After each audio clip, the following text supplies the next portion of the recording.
c'est vrai que on entend tous parler de cette fête de Pâques, mais beaucoup ne savent pas c'est quoi, que cela signifie, cette fête de Pâques. Amen. Amen. Et le thème de notre séminaire est le chemin de la croix.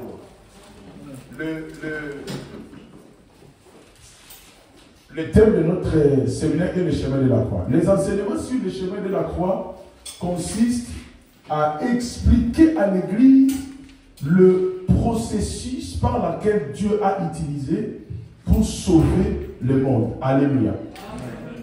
Alléluia. Amen. Et le chemin de la croix commence par le dimanche des Rameaux. Je pense que nous avons vu à la télé, nous avons vu par nos voisins, des gens que nous connaissons, beaucoup d'églises. Dans beaucoup d'églises, le dimanche passé, c'était le dimanche des Rameaux. Alléluia. Amen. Alléluia. Amen. Le dimanche des Rameaux est le dimanche, donc si vous voulez, est le sixième jour avant le sacrifice suprême de Jésus-Christ de Nazareth. Ça veut dire, le processus commence par le dimanche des Rameaux. Le dimanche des Rameaux, c'est le jour où Jésus-Christ a fait son entrée à Jérusalem. Mais pour comprendre cela, nous allons prendre nos Bibles dans le livre de Matthieu. Nous restons assis. Matthieu, nous allons lire. J'aimerais bien que la missionnaire reste là pour lire doucement. Matthieu chapitre 21. Commençons par le livre de Matthieu, chapitre 21. Matthieu chapitre 21. On commence par le verset 1er. Matthieu chapitre 21, oui. À partir du verset 1, je lis au nom du Seigneur Jésus-Christ. Oui. Entrée triomphale de Jésus à Jérusalem. Lorsqu'ils s'approchèrent de Jérusalem et qu'ils furent arrivés à Bethphagée, vers le mont des Oliviers, Jésus envoya 2 disciples en leur disant: Allez au village qui est devant vous. Vous y trouverez tout de suite une ânesse attachée et un ânon avec elle. Détachez-les et amenez-les-moi. Si quelqu'un vous dit quelque chose, vous répondrez: le Seigneur en a besoin. Et à l'instant, il les laissera aller. Or, tout ceci arriva afin que s'accomplisse ce que le prophète avait annoncé. Dites à la fille de Sion: voici ton roi qui vient à toi, plein de douceur et monté sur un ânon, le petit d'une ânesse. Les disciples allèrent faire ce que Jésus leur avait ordonné. Ils amenèrent l'ânesse et l'ânon, mirent leurs vêtements sur eux, et Jésus s'assit dessus. Une grande foule de gens étendirent leurs vêtements sur le chemin, d'autres coupèrent des branches aux arbres et en jonchèrent la route. Ceux qui précédaient et ceux qui suivaient Jésus criaient: Hosanna au fils de David. Béni soit celui qui vient au nom du Seigneur. Hosanna dans les lieux très hauts. Lorsqu'il entra dans Jérusalem, toute la ville fut troublée. On disait: qui est cet homme? La foule répondait: c'est Jésus, le prophète de Nazareth en Galilée. Continue. Jésus entra dans le temple de Dieu. Jésus entra dans le temple de Dieu. Il chassa tous ceux qui vendaient et qui achetaient dans le temple. Et il renversa les tables des changeurs de monnaie et les sièges des vendeurs de pigeons. Il leur dit: il est écrit, mon temple sera appelé une maison de prière. Alléluia. Répète le verset premier. Lorsqu'ils approchèrent de Jérusalem et qu'ils furent arrivés à Bethphagée, vers le mont des Oliviers, Jésus envoya 2 disciples, en leur disant: allez au village qui est devant vous, vous y trouverez tout de suite une ânesse. Vous y trouverez tout de suite une ânesse. Alléluia. Alléluia. Le dimanche passé, pour beaucoup d'églises, c'était le dimanche des Rameaux. Le dimanche des Rameaux, si vous voulez, c'est le dimanche où c'est le jour où Jésus-Christ a fait son entrée à Jérusalem. Alléluia. Amen. Mais pour que Jésus puisse faire son entrée à Jérusalem, la Bible dit dans le verset 1er, Jésus se rapprocha de Jérusalem, il demanda à ses 2 disciples dans le village et ils trouveront une ânesse. Mais dans le chapitre 20, Jésus annonce sa mort et sa résurrection.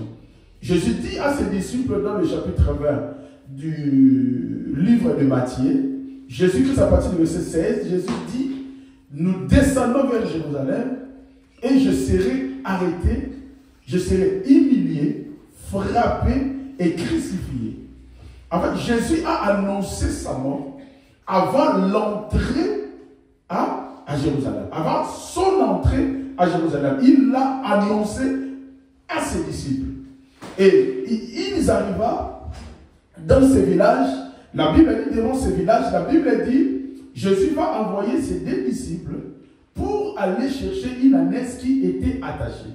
Et Jésus-Christ dit à ses disciples, si on vous demande, dites, le Seigneur en a besoin. Le Maître en a besoin. Alors, la Bible dit, les disciples iront et ils feront ce que le Seigneur Jésus les a demandé de faire. Et c'est avec cette ânesse-là que le Seigneur Jésus-Christ a fait son entrée à Jérusalem. Et la Bible dit, en rentrant à Jérusalem, les hommes et les femmes vont tenir entre leurs mains les rameaux. Et la Bible dit que Jérusalem était troublée ce jour-là. Il y avait une sorte de fête et d'étonnement. Les gens se posaient des questions. Qui est cet homme qui rentre à Jérusalem? Qui est cet homme? Alléluia. Amen. Alléluia. Amen. Alléluia. Amen.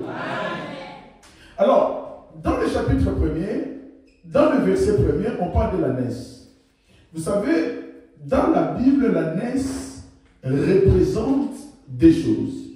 L'ânesse représente la pauvreté et l'humilité. Alléluia. Amen. Alléluia. L'ânesse, parce que l'ânesse, ce n'est pas le cheval. Le cheval est beaucoup plus puissant que l'ânesse. Et l'ânesse était utilisée souvent pour ceux qui faisaient le travail des champs. Alléluia. Et qui faisaient de longues courses. L'ânesse était un animal qui a beaucoup d'endurance. Alors il était utilisé non par des richards, non par des rois et des pauvres. Et si vous voyez dans l'Antiquité ou dans la Bible, vous verrez que le roi utilisait plus de chevaux, mais ceux qui utilisaient des ânesses, ce n'étaient pas des riches, mais c'était des pauvres. Donc l'ânesse symbolisait la pauvreté, l'endurance et l'humilité. Alléluia. Et Jésus-Christ demanda à ses disciples d'aller dans ce village. Ils trouveront une ânesse et de détacher cette ânesse-là. Et si on leur demande pourquoi vous le faites, répondez le Maître, le Seigneur en a besoin. Alors, bien aimé, par cette ânesse, quelque part, Jésus-Christ de Nazareth définit aussi sa mission. Parce que dans le livre d'Ésaïe 61, verset 1, la Bible dit, l'Esprit de l'Éternel est sur moi.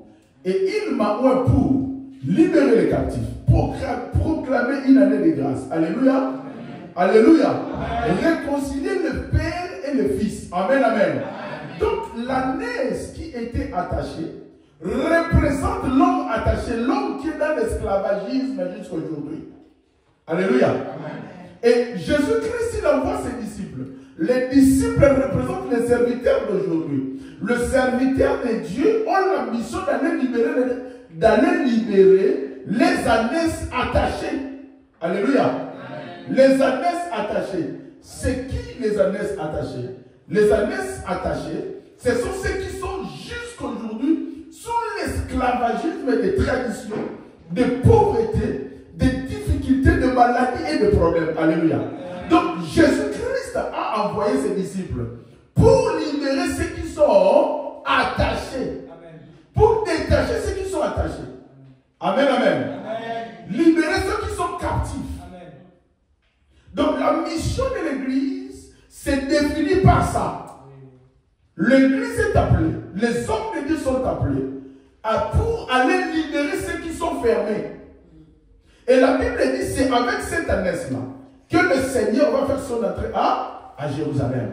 Et les jours où le Seigneur fasse son entrée à Jérusalem, la Bible dit, le peuple de Jérusalem vont accueillir le Seigneur avec des rameaux. C'est par là qui vient le dimanche des rameaux. C'est pour ça que nous avons vu dans d'autres églises, dimanche passé, c'était le dimanche des rameaux. Et le dimanche des rameaux précède le dimanche de Pâques. Alléluia. Amen. Alléluia. Amen. Alléluia. Amen. Alors, si le dimanche des rameaux précède le dimanche de Pâques, c'est quoi cette fête de Pâques?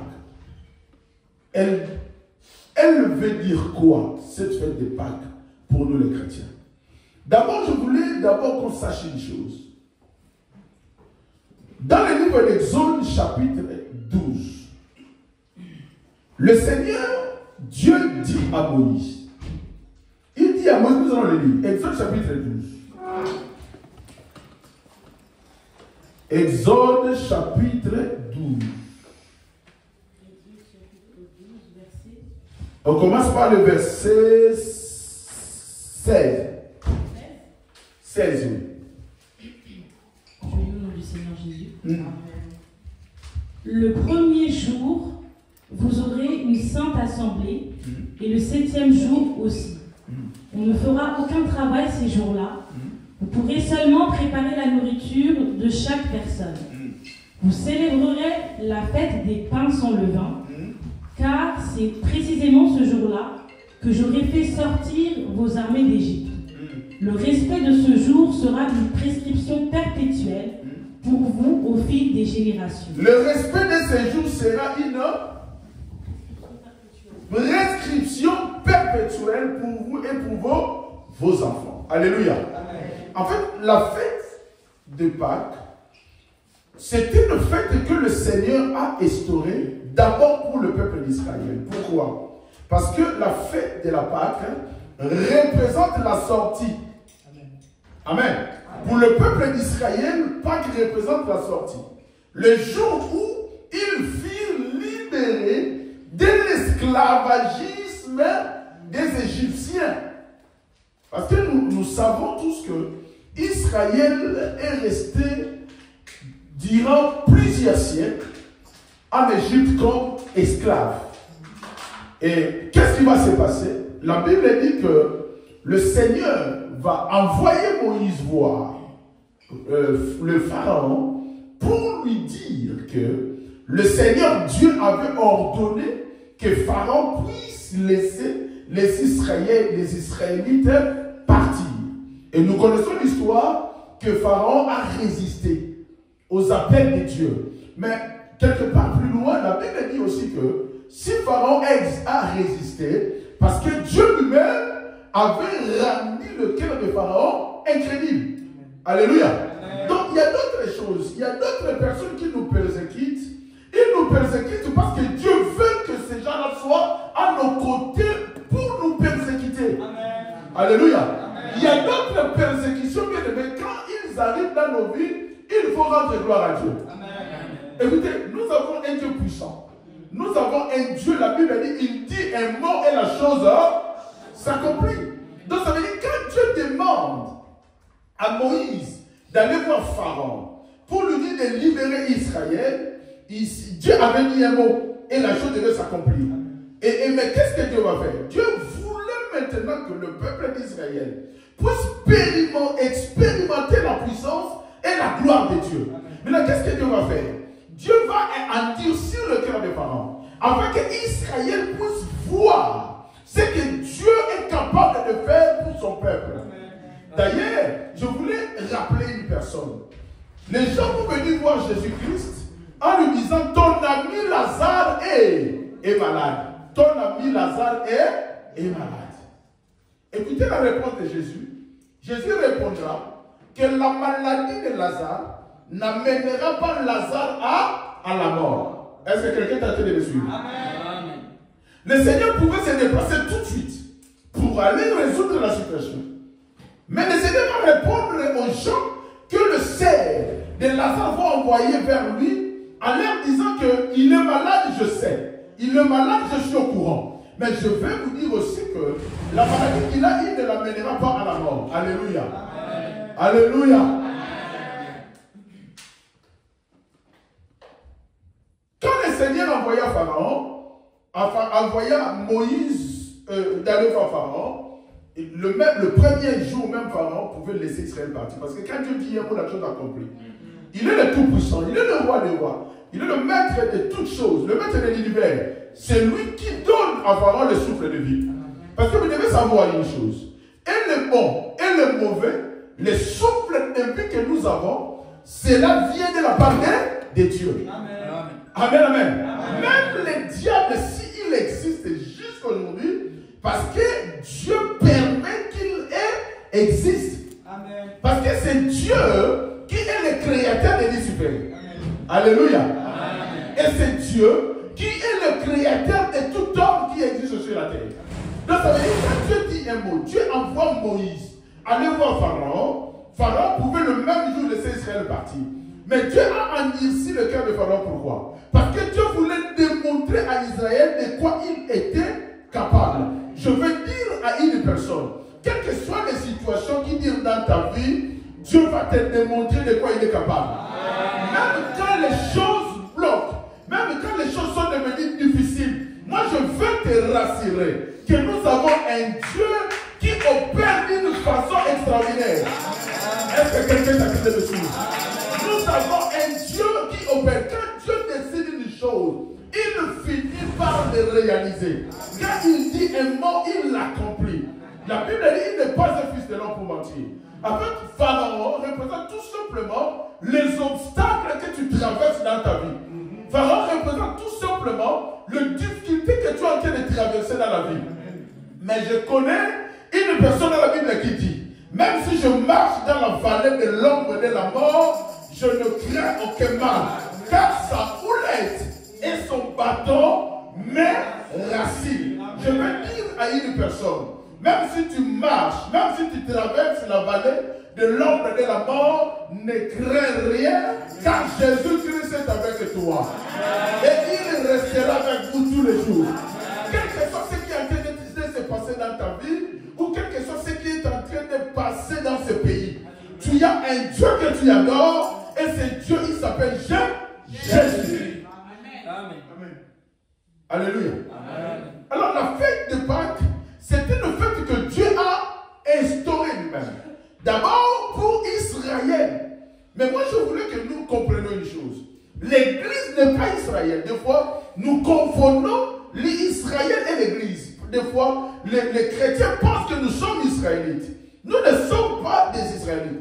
Nous sommes des nations. Nous faisons partie des nations qui ont accepté Jésus, qui ont accepté le message de Jésus comme Seigneur et son Sauveur. Mais nous ne sommes pas israélites.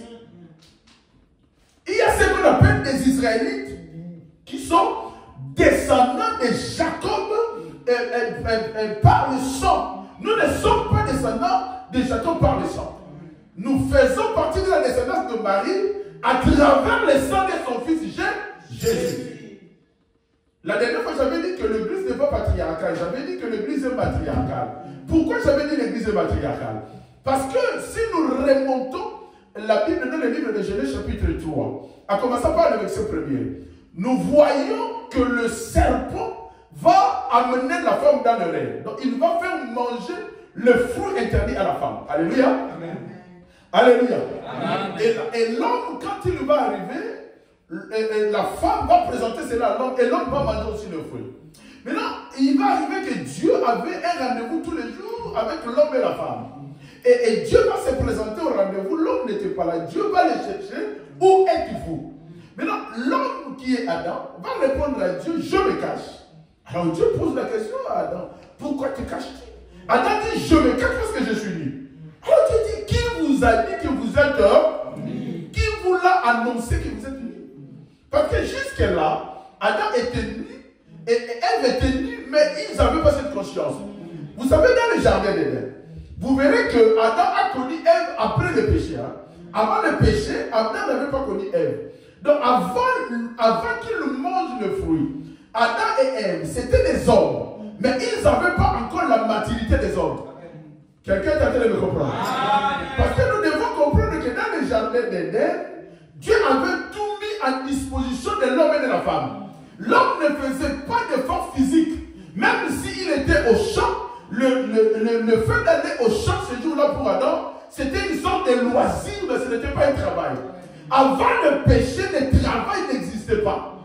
Quelqu'un est en train de me suivre? Amen. Avant le péché, le travail n'existait pas. Le travail est venu après le péché. Donc ce qui veut dire, c'est le péché qui a amené le travail. C'est pour cela d'ailleurs la Bible dit, à tous ceux qui l'ont reçu, à tous ceux qui ont accepté Jésus comme Seigneur et Sauveur, il leur a donné de pouvoir devenir enfants de Dieu. Et qu'est-ce que Dieu fait? Dieu les a allégés du pouvoir du péché de travail. Qu'est-ce que Dieu fait? La Bible dit, quand même ils dorment, le Seigneur prépare déjà ce qu'ils vont manger demain. Amen. Ça veut dire pour toi le travail n'est pas une punition, mais pour toi le travail c'est un loisir. Amen. Voilà pourquoi quand tu vas au travail, sois heureux, parce que toi, pour toi les chrétiens, le travail n'est pas une punition, c'est un loisir. Est-ce que quelqu'un a compris? Parce que quand tu acceptes Jésus comme Seigneur et Sauveur, tu sors de la malédiction des épines. Parce que Dieu dit à Adam et Ève, il dit la terre produira des épines. Vous mangerez par votre sueur. Le chrétien ne mange pas par les efforts de ses sueurs, mais le chrétien mange par la grâce de Dieu. La Bible dit, Jésus-Christ dit que les oiseaux ne travaillent pas, mais votre Père céleste leur accorde toujours à manger. À combien plus forte que vous, qui êtes ses enfants, il ne vous donnera pas du pain quand vous demandez du pain. Ça veut dire, toi chrétien, le pain que tu manges, tu ne le manges pas parce que tu es sorti le matin et parti travailler chez toi. Tu le manges parce que quand tu dors encore, le Père a déjà préparé le pain pour toi. Je vais dire à une personne ce soir, s'il y avait des difficultés dans ta vie, que ce soit le Père prépare du pain. Tout en sachant que le Père c'est Jésus de Nazareth. Et en Jésus réside toute la divinité de Dieu. Et quand il y a la divinité de Dieu, il y a la facilité. Que l'esprit de la facilité vous poursuive au nom de Jésus. Que tout soit facile pour vous. Que votre travail soit facile. Au nom de Jésus. Alors, qu'est-ce qui va se passer? Dieu dit à Moïse, ces jours ici, le jour où le jour où il sort de l'Égypte, Dieu dit, ces jours ici sera considéré comme votre première heure, jour de l'année et premier mois. En fait, chez les Israélites, le premier mois c'est Pessah et c'est en français c'est avril. Donc ça veut dire le mois d'avril, le 4e mois du calendrier romain, parce que nous devons comprendre, nous avons un problème de calendrier. C'est pour ça d'ailleurs les Juifs prient le samedi, le sabbat samedi. Et beaucoup de fois ne comprennent pas ne comprennent pas cela. Parce qu'il y a des églises chrétiennes qui prient aussi samedi. Par exemple, le méthodiste, je pense, méthodiste ou adventiste, il prie samedi. Et beaucoup de chrétiens ne comprennent pas, mais pasteur, il est écrit dans la Bible, c'est le sabbat. Le sabbat, ce n'est pas dimanche, le sabbat, c'est samedi. Oui, je suis d'accord avec toi, mais là, c'est un problème de calendrier. Nous avons le calendrier gréco-romain, nous avons le calendrier hébraïque et le calendrier arabe. C'est pour ça que vous voyez d'ailleurs que le musulman prie vendredi. Pour le musulman, le 7e jour, c'est vendredi. Parce que c'est leur calendrier. Pour le juif, le 7e jour, c'est ça, samedi, c'est le calendrier hébraïque. Mais pour les chrétiens, écoutez-moi très bien, pour les chrétiens, le 7e jour, c'est dit dimanche, selon le calendrier romain. En fait, l'église du Christ, nous sommes sur le système du calendrier romain et non hébraïque. C'est pour ça que nous prions les dimanches. Amen. Donc, si tu croises quelqu'un qui te dit que ce n'est pas normal que vous priez le dimanche, essaie de lui expliquer cela. Dites-lui, nous prions le dimanche parce que selon notre calendrier, le 7e jour c'est dit dimanche, le 1er jour c'est lundi. Par contre, pour le juif, le 1er jour c'est dimanche. Quelqu'un est avec moi. Amen. Alors Dieu dit à Moïse, ces jours où vous sortez de l'Égypte sera pour vous une jour. Ça sera pour vous une journée où vous la célébrerez tous les ans. Ça sera pour vous et pour vos enfants. Alors la Pâque juive, elle est différente de la Pâque chrétienne. Pourquoi? Parce que la Pâque juive, c'est la fête de pain sans levain. Le Seigneur Jésus-Christ dit, Dieu dit à Moïse ici, les jours de Pâques, vous mangerez de pain, mais vous mangerez de pain sans levain. les Juifs, le jour de Pâques, mangent le pain sans levain. Pourquoi le pain sans levain? Parce que le pain avec le levain représente les caractères et les attitudes de païens. Est-ce que le levain représente les caractères et les attitudes de païens, de sadducéens et des samaritains? Maintenant, le sans levain représente l'humilité, la pacificité et la sanctification. Donc, ça veut dire le pain sans levain représente la sanctification. C'est pour cela d'ailleurs Dieu dit vous mangez le pain sans levain. Alors Dieu dit vous le ferez tous les ans. Tous les ans vous devez fêter cela. Et ça sera une loi perpétuelle. Ça veut dire que ça ne va pas s'arrêter qu'il y a vous. Jusqu'à ce que Jésus-Christ revienne, jusqu'à ce que le monde ne prendra fin, vous le ferez tout le temps. C'est pour cela d'ailleurs nous verrons que tous les ans, les Juifs fêtent cette fête de Pâques. Les Juifs, dans leur tradition, ils ont 3 fêtes. Ils ont, premièrement, la fête de Pâques, deuxième de la Pentecôte, troisième du tabernacle. Deutéronome 16. Alléluia. Amen.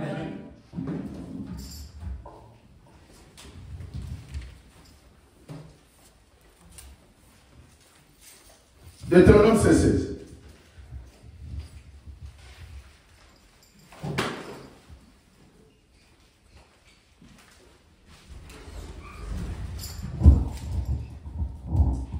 Deutéronome, chapitre 16, verset 16. 3 fois par an, tous les hommes parmi vous se présenteront devant l'Éternel, ton Dieu, à l'endroit qu'il choisira, à la fête des pains sans levain, et à la fête des semaines, et à la fête des tentes. Alléluia. 3 fois par an, le peuple se présentera devant l'Éternel. Et continue un peu, continue. Il y a quelque chose de très d'intéressant là-bas. Vas-y. On ne paraîtra pas devant l'Éternel les mains vides. On ne paraîtra pas devant l'Éternel les mains vides. Ça, c'était le principe que les chrétiens nous oublions souvent. Écoutez, je veux dire à une personne quelque chose de très important. Le Seigneur, vous savez, le Seigneur m'a parlé beaucoup cette semaine par rapport à la libéralité à l'église, la chambre haute, à la prospérité, à la bénédiction financière. Beaucoup dans cette église sont bloqués financièrement parce qu'il n'y a pas aussi de la libéralité. La Bible dit, sur ces 3 fêtes, vous ne vous présenterez pas les mains vides. Amen. Donc Israël a 3 fêtes. Fête de Pâques, de la Pentecôte et la fête du tabernacle. Mais la fête la plus importante, c'est la fête de Pâques. Pourquoi? C'est parce que ces jours-là, Israël fut libéré de l'esclavagisme égyptien. Alors Dieu dit, ça sera une fête perpétuelle. Mais maintenant, écoutez, les jours des Rameaux, le jour où le Seigneur est rentré à Jérusalem, c'était 6 jours avant cette fête de Pâques juif. Parce que le Seigneur fut sacrifié, puis ressuscité, et le jour de la fête de Pâques. Donc ça veut dire 6 jours avant la fête de Pâques juif, le Seigneur rentre à Jérusalem sur une ânesse. Cette ânesse qui était attachée. Donc le Seigneur a demandé qu'on libère. La mission de l'église, c'est de libérer les ânesses. Et les ânesses représentent les chrétiens. Les ânesses représentent les enfants de Dieu. Les ânesses représentent tous ceux qui ont accepté Jésus comme Seigneur et Sauveur. Bien-aimés, il y a encore ceux qui viennent à l'église mais sont encore attachés par des anneaux et des cordes de leur famille. Et l'église a condition de libérer. C'est pour cela ce soir, je libère au nom de Jésus-Christ Nazareth tous ceux qui sont encore enfermés dans les traditions, des coutumes et de malédictions de leur famille au nom puissant et précieux de Jésus.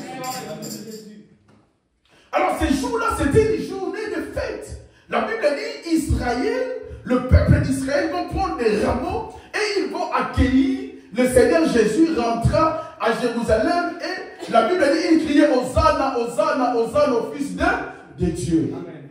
Mais vous allez comprendre que 6 jours avant, ces gens-là ont crié Hosanna, Hosanna au Fils de Dieu, à celui qui vient au nom de Dieu. Ces mêmes personnes qui ont accueilli le Seigneur avec des rameaux, c'était les mêmes personnes quelques jours après, ils ont changé de langage. En fait, je veux dire à une personne, la Bible dit qu'il soit maudit l'homme qui se confie à l'homme. Bien-aimé, ne t'enorgueille pas, parce qu'il y a un groupe de gens qui t'élèvent, qui te montrent, qui te louent. Ceux qui te louent aujourd'hui, ce sont les mêmes personnes qui changeront de parole demain. Est-ce que vous comprenez? Celui qui te dit tu es une bonne personne aujourd'hui, c'est la même personne qui viendra demain dire que cette personne c'est une mauvaise personne.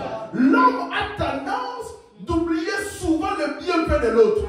Mais hier, il y a un Dieu que je te présente ce soir. Ce Dieu-là n'oublie pas le bienfait. Quand tu lui fais de bonnes choses, il ne l'oublie pas. D'ailleurs, il a un cahier de souvenirs. Toutes les bonnes choses qu'on fait, le Seigneur les note. Alléluia. Amen. Alléluia. Amen. Toutes les bonnes choses. Vous savez, toutes les bonnes choses que le cerf de Lazare ont fait à Jésus, Jésus ne l'avait pas oublié. Amen. Et le cerf de Lazare va envoyer des émissaires pour aller voir le Seigneur Jésus pour lui dire, voilà, ton ami est mort. D'ailleurs, j'aime ce mot-là, ce langage-là, ton ami Lazare. Vous savez, le Seigneur Jésus-Christ, un jour, il était comme ça avec ses disciples et il va leur dire, à partir d'aujourd'hui, vous n'êtes plus mes serviteurs, mais vous êtes mes amis. Amen. Et un jour, il vient et dit, vous n'êtes plus mes amis, mais vous êtes mes frères. Amen. En fait, nous sommes des frères amis de Jésus. Amen. Vous savez, même dans les familles, nous avons des frères qui sont aussi nos amis. Nous avons des sœurs qui sont aussi nos amis. Et bien aimé, il ne faut pas s'arrêter qu'aux frères. Il faut que tu sois frère ami. Parce que si tu t'arrêtes qu'aux frères, ton frère ne dira pas des secrets qu'il a dans son cœur. Mais si tu es frère ami, le frère ami a plus la facilité d'ouvrir son cœur à son frère ami. Amen. Je dis que Jésus ouvre son cœur à toi. Amen. Et quand Jésus commence à ouvrir son cœur pour son frère ami, les choses changent. Parce qu'il te révélera des secrets qui sont dans son cœur. Et je veux dire à une personne, dans le cœur de Jésus, il y a des secrets. Amen. La Bible dit ce qui est caché pour Dieu et ce qui est révélé pour nous. Amen. Mais Dieu dit lui-même quelque part, est-ce que cacherai-je à mon serviteur que Dieu ne te cache rien? Ah, je dis que Dieu ne te cache rien. Ah, que Dieu ne te cache rien sur ta santé, que Dieu ne te cache rien sur ta famille, que Dieu ne te cache rien sur ton couple, sur tes projets. Que la gloire de Dieu se révèle dans ta vie. Au nom de Jésus de Nazareth. Non, quelqu'un peut dire avec moi, je suis le frère ami de Jésus. Alors, Dieu endurcit le cœur de Pharaon. Pourquoi? Parce que Dieu voulait tout simplement qu'Israël voit de quoi il était capable d'être Dieu. Vous savez, des fois, Dieu permet que des choses arrivent dans nos vies parce que Dieu veut nous démontrer sa puissance. Amen. Parce que Dieu veut nous faire voir quelque chose que nous n'avons jamais vu. La Bible dit, invoque-moi et je te montrerai. Est-ce que tu comprends? En fait, Dieu quelquefois nous met en défi. Invoque-moi et je te montrerai. Je te montrerai des choses qui n'ont jamais monté dans ta tête. Que ton cœur n'a jamais médité. En fait, dans le cœur de Jésus, il y a des choses bien aimées. Si tu commences à l'invoquer, la Bible dit invoque-le tandis qu'il se trouve. Alléluia. Alléluia. Alléluia.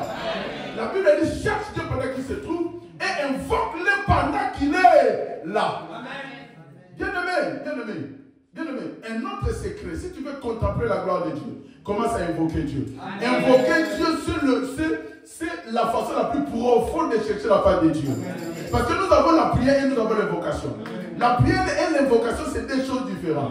L'invocation, c'est quand on invoque la présence de quelqu'un ou d'une chose. Moi, j'avais des amis féticheurs dans l'avance. Quand j'ai dit féticheur, quand on grandissait au Congo, il y a eu un moment où il y a eu un mouvement qu'on appelait des gens, il y avait des gens qui prenaient le mystère, on appelait ça comme ça des mystères. Des gens qui prenaient le mystère, Canon, vraiment, mystère.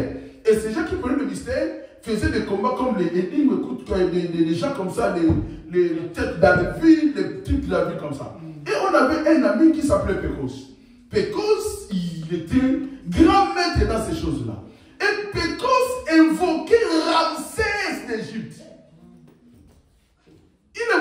Ramsès. Et quand Pécos invoque Ramsès, vous attendez comme si une locomotive qui venait. Et vous devez mettre votre tête en bas et vous attendez une voix qui dit, mes enfants, je suis là. Donc ça veut dire, en réalité, les grands esprits ne meurent pas. Quel que soit du côté de Dieu comme du côté satanique. Amen. Les grands esprits ne meurent pas. En fait, du côté satanique, les grands esprits, d'ailleurs, les esprits ne meurent pas. Il y a quelque chose de très important de vous comprendre. Les esprits ne meurent pas. L'esprit ne meurt pas. Amen. Les corps dorment, mais l'esprit ne meurt pas. Est-ce que vous comprenez? Donc même si nous allons enterrer quelqu'un au cimetière du Bourget, nous enterrons son corps, mais son esprit n'est pas mort. Amen. Alors les esprits de l'autre côté seront punis en enfer. Ils seront jetés au feu éternel. Alléluia. Amen. Mais ils ne mourront pas, parce que les esprits ont été créés pour rester éternels.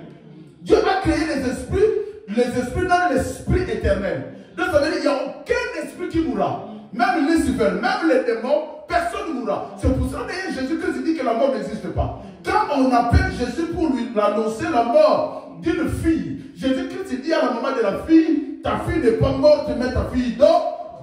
C'est pour ça que Jésus répond aux émissaires que le Seigneur de Lazare avait envoyé, que votre frère n'est pas mort, que la maladie de Lazare ne l'amènera pas à la mort. Parce que pour Jésus, le mot mort n'existe pas. Dans le chapitre 20 du livre de Matthieu, commençant par le verset 16, Jésus dit, on va m'attraper, on va me tuer, mais le troisième jour, je ressusciterai. Amen. Jésus dit, le troisième jour, je ressusciterai. Alors, la mère de Jacques et de Jean, ouais, si je n'ai pas oublié, la femme de Zébédée, si je ne n'ai pas oublié, elle va venir voir Jésus pour dire, alors quand tu seras roi dans ton royaume, je veux que tu prends ces deux enfants, amen, mais deux enfants, un à ta droite et l'autre à ta gauche. Alléluia. Amen. Alléluia. Amen.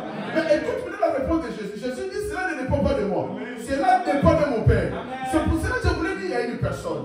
Nous avons ce qu'on appelle des unitaires et des trinitaires. Mais la chambre, écoutez-moi très bien. Les unitaires, ce sont ceux qui croient que il n'y a pas 2, 3, 4 dieux. Et il n'y a pas 2, 3, 4 dieux. Ça, c'est vrai. Mais il existe cette doctrine de la Trinité. Ça existe. Le Père, le Fils et le Saint-Esprit. Ça veut dire le Père existe, le Fils existe et le Saint-Esprit existe. Le Père s'est manifesté au Fils et au Esprit. Mais le Père existe. Parce que la Bible dit ceci.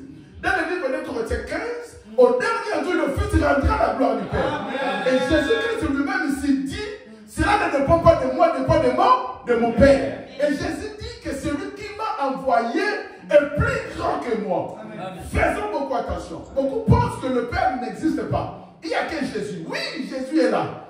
Mais la Bible dit ceci.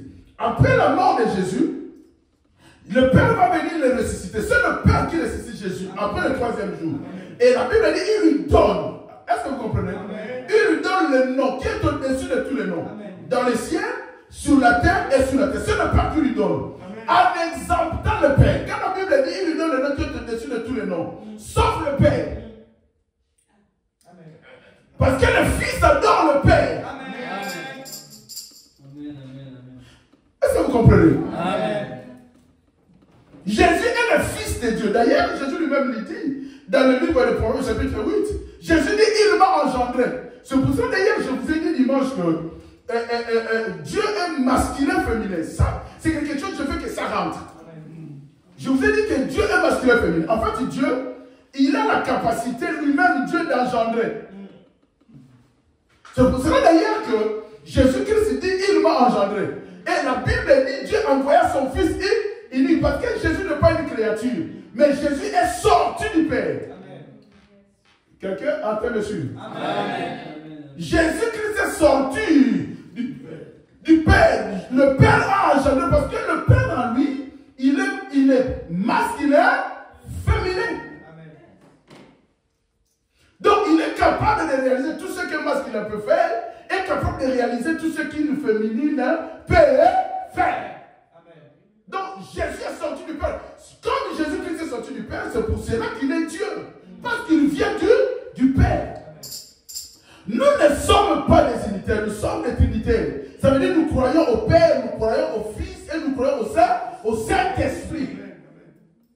Mais l'époque que nous sommes en train de vivre, c'est le Fils qui règne. Pourquoi? Parce que le Père lui-même a octroyé, a donné au Fils le royaume et la règne. D'ailleurs, cela va nous amener jusqu'au millénium. Après le millénium, c'est alors que Jésus rendra la gloire au Père. Avec Jésus règne jusqu'au millénium. Le millénium, c'est après la résurrection. Nous savons qu'il y aura ce qu'on appelle la résurrection des morts. La première résurrection, ce sont tous ceux qui sont morts avec le Seigneur. Et en même temps, il y aura l'enlèvement. Donc, la première enlèvement est résurrection. Donc, beaucoup d'entre nous ne verront peut-être pas la mort. Peut-être toi et moi, nous ne verrons pas la mort. Parce que le Seigneur peut revenir aujourd'hui comme il peut revenir demain. Si le Seigneur revenait demain, aujourd'hui, il y aura ce qu'on appelle l'enlèvement. On partira vivant. C'est pour cela que j'ai dit que la mort n'est pas donnée. Je vous ai dit une fois que la mort n'est pas donnée pour tout le monde. Tout le monde ne mourra pas. D'ailleurs, dans le monde, il y a eu des gens qui n'ont pas connu la mort. Enoch n'a pas connu la mort. Et Élie n'a pas connu la mort. Que la mort n'ait pas de pouvoir sur ton nom de Jésus. Amen. Non, oyoki na tela lobi weza la coupe dans la mouilla du colonne. Que la mort n'ait pas de pouvoir sur ton nom de Jésus. Domine la mort au nom de Jésus de Nazareth. La Bible dit dans le livre de Genèse, je vous donne l'autorité sur toute la nature. Assujettis et domine-les. La Bible dit que la nature et tout ce qu'elle contient attend avec une ardente désir de participer à la liberté des enfants de Dieu. Est-ce que vous comprenez? La mort est un esprit. La mort est un esprit. Je vis un prédicateur congolais sur Internet qui disait que le diable participait au conseil de Dieu. J'ai regardé, j'ai dit, il y a un problème. Écoutez, auprès de Dieu, il y a ce qu'on appelle des bons esprits et des mauvais esprits. Avec les mauvais esprits, il n'y a pas que le diable qui les a. Dieu a aussi des mauvais esprits. Je veux que vous compreniez bien. Comprenez-moi bien. La Bible dit que les enfants de Dieu se présentaient devant l'Éternel, le Fils de Dieu se présentait devant l'Éternel, et parmi eux, il y avait le diable. Mais par contre, le diable n'a pas participé au conseil, parce que Dieu l'a vu avant. Et Dieu lui posait la question, qu'est-ce que tu fais là? Quelqu'un peut faire ça? Et quelqu'un a vu cela sur Internet, un prédicateur renommé qui disait que le diable était participé au conseil de l'Éternel. Dans le conseil de Dieu, il n'y a que le pur qui rentre, pas l'impur. Amen. Vous n'avez pas vu ça? Il n'y a que le pire. Le Fils de Dieu se présentait devant Dieu et le diable était parmi eux. Et Dieu voit le diable et dit, tu fais quoi là? Tu n'as pas de place ici, qu'est-ce que tu fais là? Oh, je viens de me promener, machin. Alors Dieu lui pose la question, tu as dit, avant même que le conseil commence. Est-ce que quelqu'un comprend? Mais par contre, quand Dieu veut punir son enfant, Dieu n'utilise pas le diable. Ça, vous devez comprendre. Quand Dieu veut punir son enfant, il n'utilise pas le diable. La Bible dit ceci. Saül va errer, va aller invoquer l'esprit de Samuel à travers une voyante. Et cela va énerver Dieu. Qu'est-ce que Dieu va faire? La Bible dit un esprit mauvais venant de l'Éternel. Un esprit mauvais venant de l'Éternel. Cet esprit va descendre et il va posséder ça, Saül. Saül a été frappé par un esprit mauvais venant de l'Éternel et non un esprit mauvais venant du diable. Les jours avant la Pâque, donc ça veut dire le jour de la célébration de l'agneau et du pain s'enlevé en Égypte. Les jours où Israël a mangé l'agneau et le pain s'enlevé en Égypte. Dans l'Éternel, Dieu les avait demandé de prendre le sang et mettre dans l'air laiton. La Bible dit, Dieu dit ceci ces jours-là. Dieu dit, car le soir je passerai. Est-ce que vous comprenez? Je passerai toutes les maisons qui aura le sang. Sur l'air laiton, je n'entrerai pas. Partout où il n'y aura pas de sang, j'entrerai. Mais en réalité, ce n'est pas Dieu lui-même qui passe. Mais l'esprit de mort qui est passé ces soirs-là en Égypte et qui a tué tous les premiers-nés égyptiens venait de Dieu et non de Lucifer. Quand Dieu dit, vous avez péché et vous mourrez, l'esprit de mort n'est pas venu de Lucifer, mais est venu de Dieu. Donc Dieu a des bons esprits, il a aussi des mauvais esprits qu'il utilise quand tu veux les utiliser. En fait, quand tu veux punir ton enfant, tu n'appelles pas le voisin. Tout en sachant que Dieu peut te priver d'héritage, mais il ne te reniera jamais. En fait, quand tu acceptes Jésus comme Seigneur et Sauveur, tu vas dans le baptême. Donc, ça veut dire que tu meurs et tu ressuscites avec Jésus. Tu restes attaché à lui à vie. Mais sauf que si tu marches selon l'impureté, selon le désir charnel, le jour de ta résurrection, tu n'auras rien. Parce que Dieu rétribuera à chacun selon ce qu'il a semé. La Bible dit ce que tu as semé, c'est ce que tu moissonneras. Est-ce que quelqu'un comprend? Amen. C'est pour ça d'ailleurs la Bible dit que Dieu ne se répand pas de ses dons. Écoutez, vous allez voir que beaucoup de prédicateurs, beaucoup de chantres congolais et beaucoup de chantres vivent dans le péché, dans la l'adultère, des choses comme ça. Mais vous allez le voir, ils chantent toujours bien. Beaucoup de prédicateurs, vous allez voir, ils font le miracle. Mais si tu regardes bien sa vie, tu vois qu'il est dans l'adultère, il est dans n'importe quoi. Mais d'où vient ce miracle? Parce que quand Dieu accorde un don, Dieu ne revient pas de même comme tu as péché, je récupère mon don. Non, Dieu n'est pas Alain Memba, Dieu n'est pas l'or, Dieu n'est pas Brandon, Dieu n'est pas Donatien, Dieu n'est pas Higuette. Quand je te donne un truc, tu me fais mal, je reviens, papa, on a remets-moi mes chaussures. Quand Dieu t'a donné, il t'a donné. En fait, les dons restent à nous. C'est pour ça d'ailleurs, vous allez voir que pour parler à l'homme la première fois, il faut qu'il soit poussé par l'action du Saint-Esprit. Ok? Mais du moment où la première fois que tu fus poussé par l'action du Saint-Esprit, le parler à l'homme reste à toi comme une connaissance. Donc tu peux parler à l'homme quand tu veux, comme tu veux. Sauf que le parler à l'homme qui est en toi, il est accompagné par la puissance quand tu vis une vie de sanctification et accompagné par le Saint-Esprit. Mais quand tu vis une vie de débauche, le Saint-Esprit se retire. Maintenant, le parler à l'homme que tu as est influencé par les esprits méchants. Amen. C'est pour ça que vous voyez beaucoup de prédicateurs, ils prêchent bien. Mais quand tu regardes sa vie, il est communiste. Mais le don de prédication est à lui, parce que Dieu ne revient pas pour dire, comme tu as péché, donnez-moi mon don de prédication. Quelqu'un est avec moi? Amen. Quelqu'un est avec moi? Amen. Alors, le jour des rameaux, Jésus-Christ rentre à Jérusalem.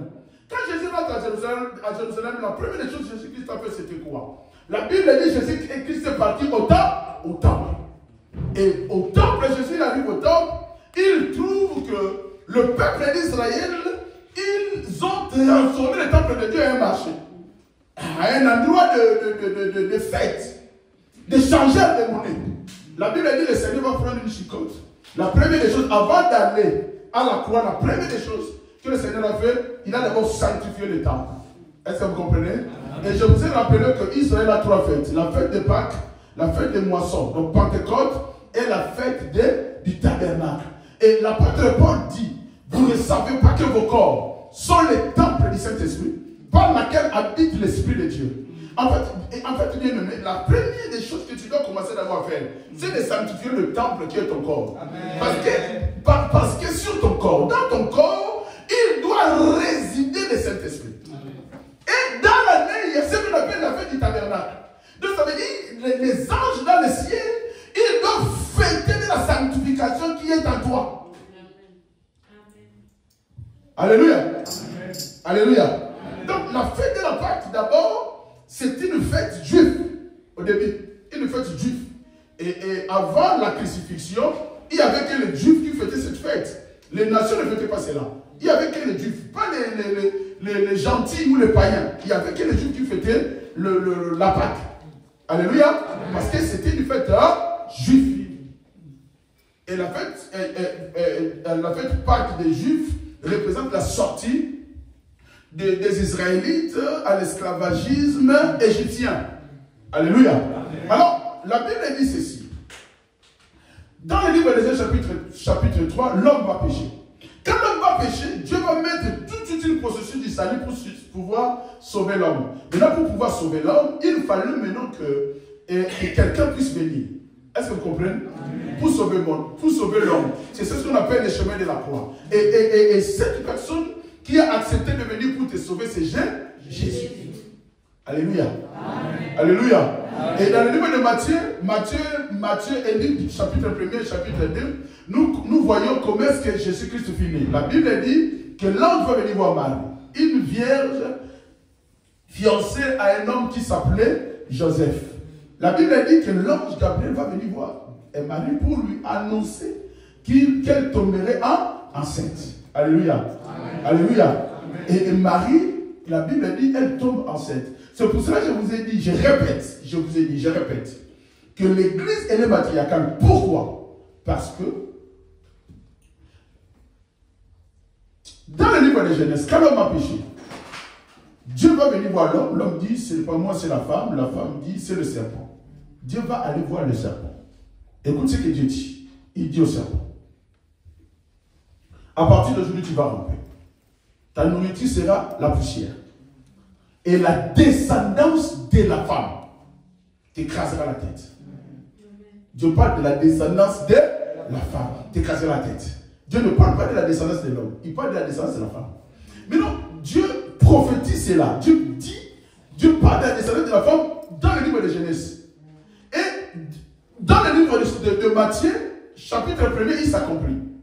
Une jeune fille, vierge, fiancée à un homme qui s'appelait Joseph, elle va faire la rencontre d'un ange qui s'appelait Gabriel. Et Gabriel va annoncer qu'elle va tomber enceinte sans l'intervention de l'homme.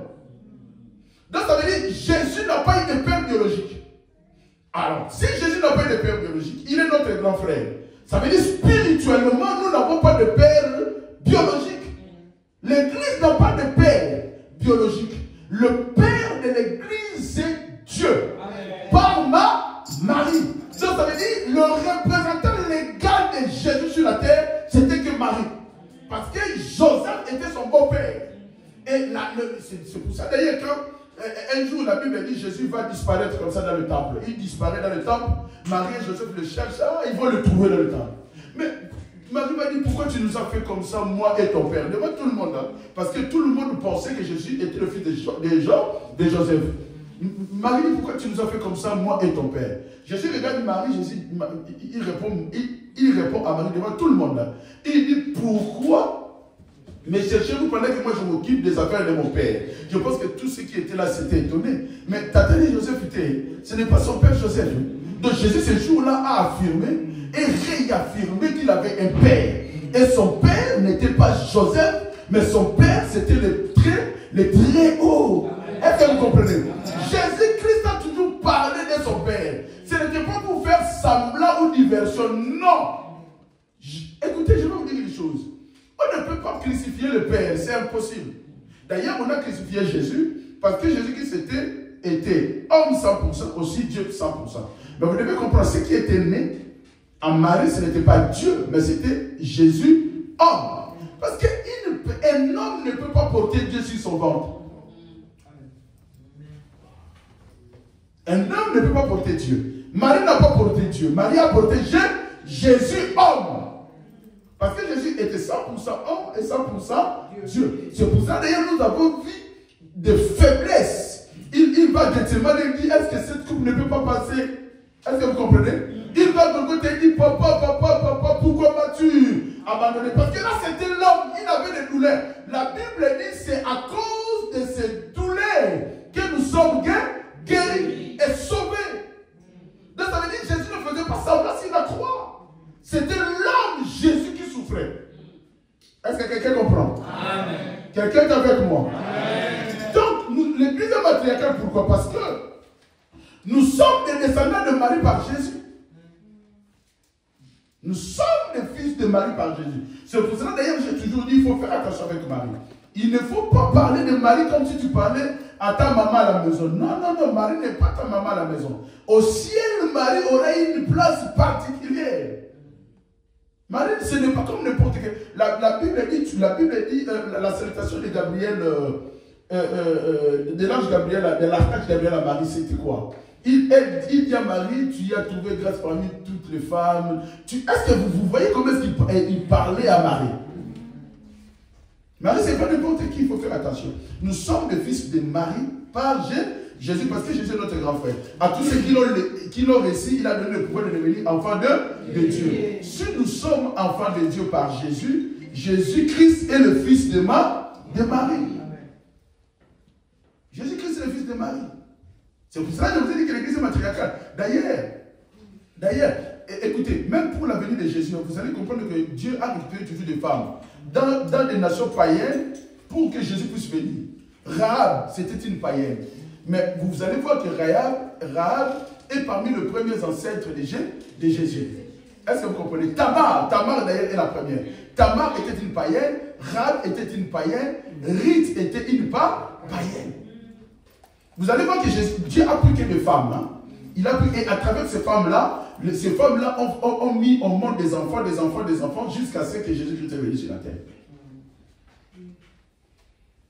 L'église, c'est pour cela, ceux qui négligent les femmes à l'église, ils font une très très grave erreur. C'est pour ça que je vous ai dit que la femme ne vient pas au monde par l'homme, mais c'est l'homme qui vient au monde par la femme. Amen. Alors la fête de Pâques, c'est une fête très importante pour les Juifs et c'est une fête très importante pour les chrétiens. Pour les chrétiens, nous célébrons la résurrection de notre Seigneur Jésus. Mais le chemin de la croix, les enseignements sur le chemin de la croix consistent à nous montrer le processus. Pourquoi est-ce que Jésus-Christ est venu? Jésus-Christ est venu tout simplement parce que le monde était perdu. Et il fallait sauver le monde. Et pour sauver le monde, il fallait que Jésus puisse venir. Dans le livre de Jean chapitre 17, Jésus-Christ vient, il va voir le Père et il fait un inventaire. Une sorte d'inventaire. Jésus-Christ dit au Père, tout ce que tu m'as donné, je les ai gardés, sauf le Fils de la perdition. Maintenant, Père, glorifie ton Fils comme ton Fils t'a glorifié. Amen. Jésus-Christ a toujours parlé de son Père. Il faut faire beaucoup d'attention. C'est vrai, il y a beaucoup de doctrines. D'ailleurs, si tu vas sur Internet, je vois même, je vis des chantres branhamistes qui disent que Branham est Dieu. Il est la personne de Dieu. Il faut faire beaucoup d'attention. Il y a des doctrines de démons. La Bible dit dans le dernier temps, il y aura des docteurs qui vont séduire les gens. Des gens qui viendront avec des paroles puissantes. Je vis un prédicateur congolais qui disait dernièrement, un jeune qui est connu partout, il a une femme blanche, qui disait dernièrement que les Occidentaux nous ont présenté que Jésus c'était une erreur. Avant qu'ils nous amènent Jésus, nos ancêtres avaient des dieux. Et ces dieux-là sont des dieux. Vous voyez l'église d'aujourd'hui? Tu vas dans une église, on vous dit, dis abracadabra. Vous voyez les églises d'aujourd'hui? Il ne faut pas aller dans toutes les églises. Amen. Je bénis le Seigneur pour maman Afosine. Elle n'est pas là, dimanche elle n'était pas là. Maman Philo. Maman Fossi, depuis que je l'ai connue à l'église, ça fait presque 10 ans, maman Philo, ça fait presque 10 ans, maman Fossi. Hein. Même si elle disparaît, elle finit toujours pas Fossi ni Marie. Hein. L'autre maman Fossi ni maman Philo. Même si elle disparaît, elle finit toujours par venir avec ses filles. En fait, c'est comme ça que nous devons montrer à nos enfants. Quand tu prends tes enfants, aujourd'hui vous êtes à la chambre, demain vous êtes au tabernacle des saints, après demain vous êtes au racheté du Christ, après demain vous êtes à l'alliance paternelle. Tu mets quoi sur la tête des enfants? Les enfants ne seront pas de bons chrétiens. Nous on a gagné notre église, c'est cette église-là, point. Et Moule Beta, et Beta, l'église de la Yamoa. Pasteur Akoya, l'église de la Yamoa. Ce pasteur Akoya, bonjour, pasteur Batier, église et continue.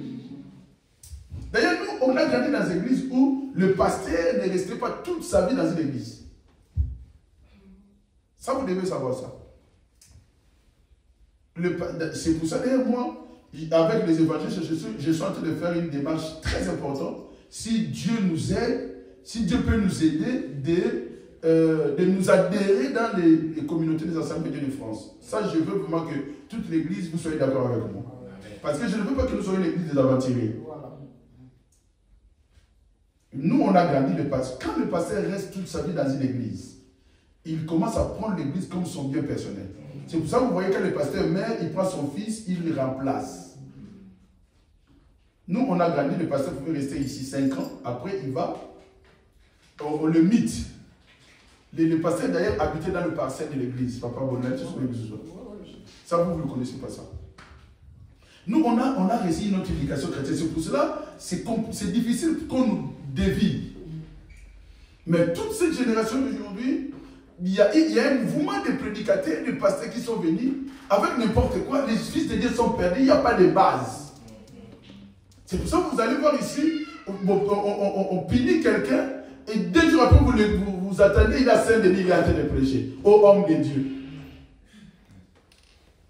Et si Jésus vient, tu ne rentres pas au paradis, tu vas en enfer.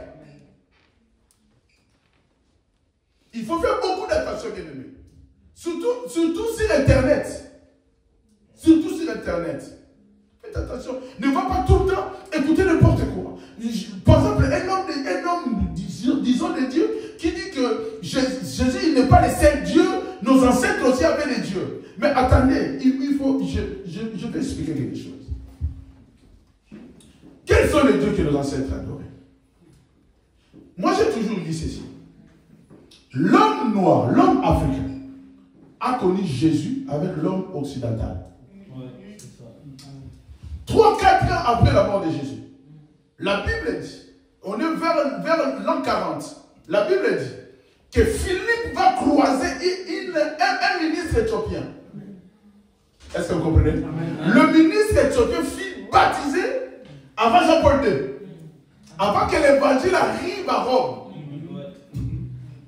L'évangile s'est installé à Rome vers l'an 360 et quelque chose. Avant cela, il y avait des Celtes, l'homme occidental était perdu. Ils avaient des petits dieux comme on a vu nos ancêtres aussi. En fait, l'homme occidental nous a amené l'écriture, mais il ne nous a pas amené Christ. Amen. Nous avons connu Christ avant le français. Amen. Parce que l'ethnique éthiopien représente l'homme africain. Amen.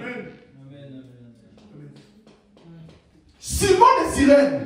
Cyrène, c'est la Libye actuelle. Simon de Cyrène, l'homme qui a apporté la croix avec Jésus, c'était un noir. Donc quand quelqu'un te dit que ce sont les Européens qui nous ont amené l'évangile, c'est faux. Et Simon de Cyrène avait des enfants. Les 2 enfants de Simon de Cyrène sont Alexandre et Rufus.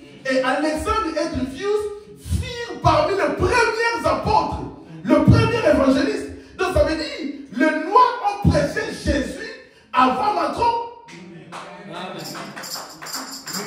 Donc si tu crois un pasteur qui te dit que ce sont les Blancs qui nous ont amenés Jésus, dis non. Nos ancêtres ont connu Dieu, mais nos ancêtres, ils ont eu un défaut. Ils n'avaient pas de l'écriture. La tradition était orale. Quand ils disaient Zamba pour Dieu, Zamba pour vous savez Dieu tout-puissant. C'est vrai, il y avait ceux qui étaient dans le fétichisme, il y avait aussi ceux qui connaissaient Dieu. Comme au Moyen-Orient, il y avait beaucoup de dieux.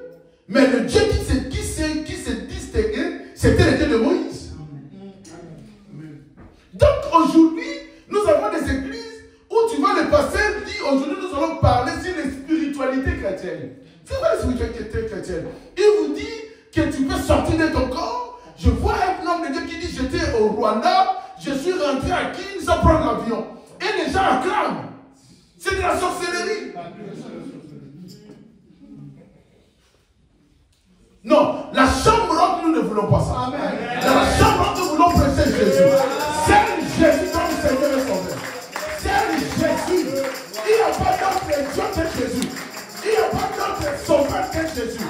La Bible dit qu'il y a qu'un seul nom qui a été donné aux hommes, par lequel il y a le salut. Et ce nom, c'est le nom de Jésus. Quelqu'un peut dire avec moi Jésus, Jésus, Jésus. Alléluia. Alors, la Pâque juive, c'est la fête de la sortie. La Pâque chrétienne, c'est la fête de la résurrection.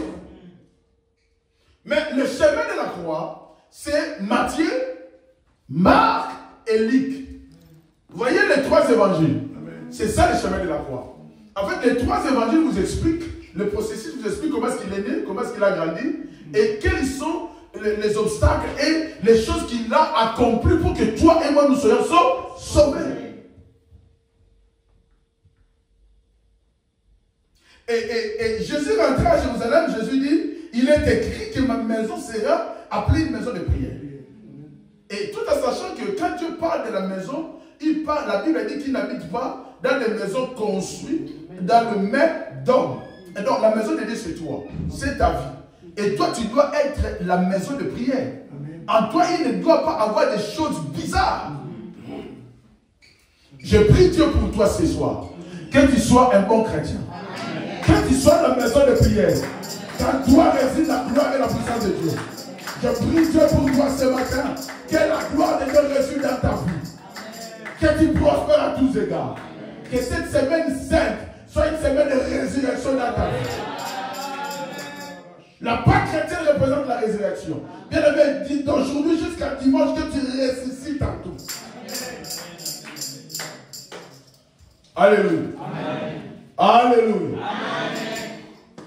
La Bible dit, je suis venu d'abord pour le brebis perdu de la maison d'Israël. Ça, c'est un débat qui se fait souvent sur Internet. Oh, vous dites, chrétien, il était venu pour les Israélites. Lui-même, il a dit qu'il était venu d'abord pour le... Mais quand la Bible dit qu'il est venu d'abord, le mot d'abord, les gens, ça veut dire quoi d'abord? Premièrement. Si premièrement, ça veut dire qu'il y a deuxièmement.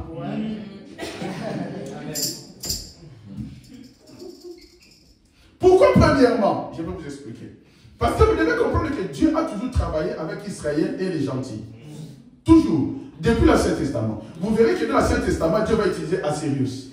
Un roi païen pour reconstruire les temples. Maintenant, en fait, Dieu a compris que ceux qu'on appelle païens, ils sont beaucoup plus souples à recevoir ces commandements qu'Israël. En fait, Israël s'est têtu. Le peuple d'Israël représente la têtuesse. Est-ce que vous comprenez? C'est pour ça qu'il faut d'abord eux. Parce que ce sont des têtus. Voilà pourquoi d'ailleurs jusqu'aujourd'hui, ils n'ont même pas accepté. La Bible dit que Jésus-Christ est parti dans le monde des morts. Dans le monde des morts. Pendant 3 jours. Il les a expliqués jour et nuit. 3 jours représentent 72 heures. Dans 72 heures, Jésus les a parlé. La Bible dit, même les morts israélites, ils ont refusé. Est-ce que vous comprenez la dimension des têtiesses? Et ça, tu vois, tu es déjà mort. On t'amène une bonne nouvelle. Le gars, il est déjà mort, même dans les morts des morts. Mais quand on a tout soupe, on n'a rien. On n'a rien. Ok, pour la langue, tu blagues. Et bien, tu vas dans la maison. Et bien, quand tu vas dans la classe, tu n'as pas deuxième CO. Deuxième CO ici, c'est quoi? 5e. Dans la récréation, on n'avait pas de l'argent. Donc, il y a les missa. Les missa, en fait, c'est l'IPA. Ma maman m'a annoncé les gras de porc. Maintenant, si tu n'as pas l'argent, tu viens, tu donnes. On prend les pains, on coupe le pain au milieu, on prend les mafouta à Yangoulou, on met dedans, on met beaucoup de soupe. Maintenant, le pain ne peut plus tenir. Le pain ne peut plus tenir. Donc, en fait, le pain, il faut le plâtrer pour le tenir. C'est ce qu'on appelait le missa. Maintenant, on peut manger que le missa si tu n'as pas l'argent. Et moi, c'est tout là, je n'avais pas l'argent.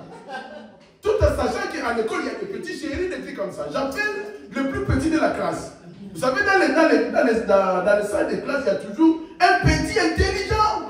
Il a monté de classe avant vous. Vous savez, j'ai un ami qui s'appelait Alain. Qui s'appelle Alain, il est vivant. Alain, moi, c'était mon pire pote quand on était petit.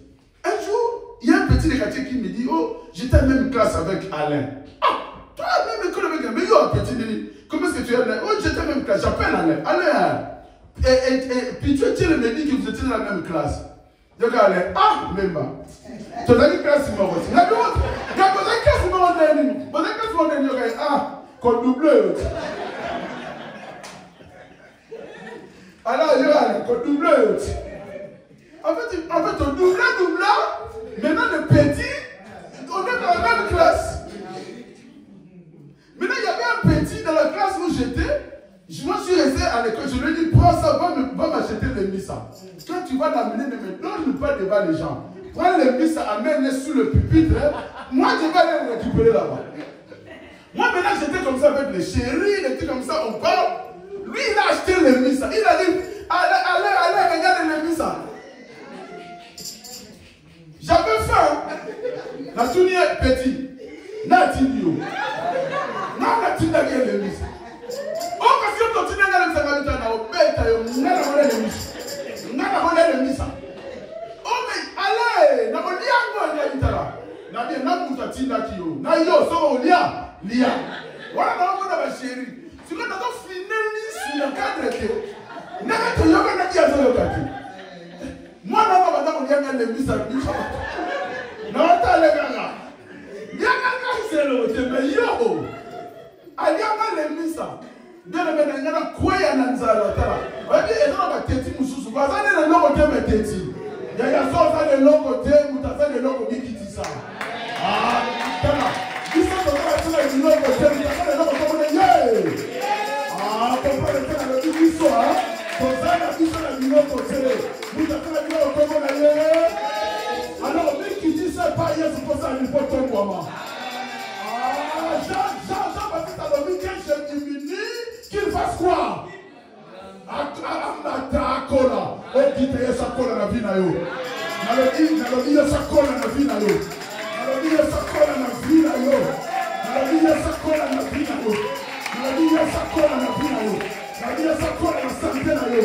Sa kola la